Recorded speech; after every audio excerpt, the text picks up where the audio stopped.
बिहार की सियासत इन दिनों तेजी से बदलते घटनाक्रमों और बड़े राजनीतिक फेरबदल के दौर से गुजर रही है। एक तरफ मुख्यमंत्री नीतीश कुमार के राज्यसभा के लिए नामांकन ने सत्ता के गलियारों में नई अटकलों को जन्म दे दिया है, तो दूसरी तरफ राजभवन में भी बड़ा बदलाव देखने को मिला है। ऐसे में सवाल उठने लगे हैं कि क्या बिहार की राजनीति में कोई बड़ा राजनीतिक समीकरण तैयार हो रहा है?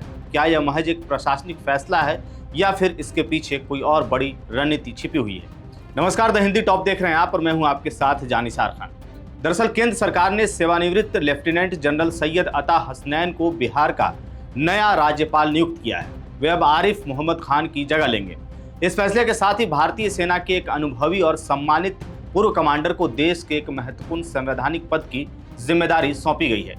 लेकिन इस नियुक्ति को सिर्फ एक औपचारिक बदलाव के रूप में नहीं देखा जा रहा है, बल्कि बिहार की मौजूदा राजनीतिक परिस्थितियों के बीच इसे एक अहम संकेत माना जा रहा है। गौर करने वाली बात यह है कि यह नियुक्ति ऐसे समय में हुई है जब बिहार में नए मुख्यमंत्री को लेकर के चर्चाओं का दौर पहले से ही तेज है। मुख्यमंत्री नीतीश कुमार के राज्यसभा जाने की खबरों के बाद राज्य की राजनीति में कई तरह के कयास लगाए जा रहे हैं। ऐसे में राजभवन में नए राज्यपाल की तैनाती को सत्ता के समीकरणों से भी जोड़ करके देखा जा रहा है। अगर सैयद अता हसनैन के करियर पर नजर डालें तो उनके पास आपको बता दें कि दशकों का सैन्य, रणनीतिक और प्रशासनिक अनुभव है। भारतीय सेना में अपने लंबे कार्यकाल के दौरान उन्होंने कई अहम जिम्मेदारियां निभाई हैं। उन्होंने कई वरिष्ठ कमान और स्टाफ पदों पर काम किया है और आतंकवाद विरोधी अभियानों से लेकर के पारंपरिक सैन्य रणनीतियों तक में महत्वपूर्ण भूमिका निभाई है। सेना से रिटायर होने से पहले उनकी अंतिम पोस्टिंग आपको बता दें कि सेना मुख्यालय में सैन्य सचिव के रूप में थी।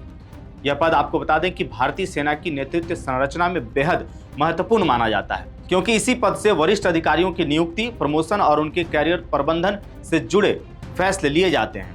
इस भूमिका ने उन्हें प्रशासनिक और रणनीतिक दोनों तरह के अनुभव दिए हैं। उनके सैन्य करियर की सबसे महत्वपूर्ण जिम्मेदारियों में से एक थी श्रीनगर स्थित चिनार कोर की कमान संभालना। यह वही सैन्य टुकड़ी है जो कश्मीर घाटी में सुरक्षा अभियानों की देखरेख करती है और जम्मू कश्मीर में आतंकवाद विरोधी अभियानों में बेहद अहम भूमिका निभाती है।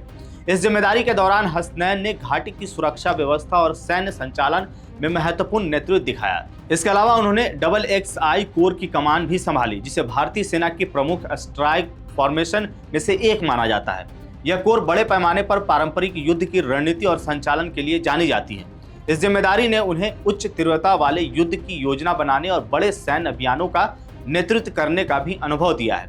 इन सभी भूमिकाओं ने उन्हें भारतीय सेना के सबसे अनुभवी और भरोसेमंद ऑपरेशनल कमांडरों में शामिल किया। हालांकि सेना से सेवानिवृत्त होने के बाद भी उनका सार्वजनिक जीवन सक्रिय ही रहा। 30 जून 2013 को रिटायर होने के बाद उन्होंने नीति, शिक्षा और राष्ट्रीय प्रशासन से जुड़े कई महत्वपूर्ण क्षेत्रों में काम किया। साल 2018 में उन्हें कश्मीर केंद्रीय विश्वविद्यालय का कुलाधिपति नियुक्त किया गया, जहां उन्होंने अकादमिक नेतृत्व और संस्थागत विकास में योगदान दिया। इसके बाद फरवरी 2020 में वे राष्ट्रीय आपदा प्रबंधन प्राधिकरण के सदस्य बने। इस भूमिका में उन्होंने आपदा प्रबंधन, आपदा तैयारी नीति और राष्ट्रीय स्तर पर आपातकालीन प्रतिक्रिया योजनाओं पर काम किया। यही नहीं, वे प्रधानमंत्री कार्यालय द्वारा गठित सूचना और संचार के लिए अधिकार प्राप्त समिति का भी हिस्सा रहे हैं, जिससे यह साफ होता है कि रणनीतिक संचार और शासन से जुड़े मामलों में उनकी सक्रिय भूमिका रही है। अगर उनके सम्मान और उपलब्धियों की बात करें तो अपने सैन्य करियर के दौरान उन्हें कई बड़े और प्रतिष्ठित पुरस्कारों से भी सम्मानित किया गया है। इसमें परम विशिष्ट सेवा पदक, उत्तम युद्ध सेवा पदक, अति विशिष्ट सेवा पदक, सेना पदक और विशिष्ट सेवा पदक शामिल हैं। यह सम्मान आपको बता दें कि उनके उत्कृष्ट नेतृत्व और सेवा के लिए दिए गए हैं। अब दिलचस्प बात यह भी है कि सैयद अता हसनैन एक सैनिक परिवार से आते हैं। उनके पिता सैयद मेहदी हसनैन भी भारतीय सेना में वरिष्ठ अधिकारी रहे थे, यानी सैन्य सेवा और राष्ट्र सेवा की परंपरा उनके परिवार में पहले से रही है। अगर इनकी शिक्षा की बात करें तो इन्होंने शेरवुड कॉलेज से पढ़ाई की है और इसके बाद दिल्ली विश्वविद्यालय से इतिहास में BA ऑनर्स की डिग्री हासिल की है।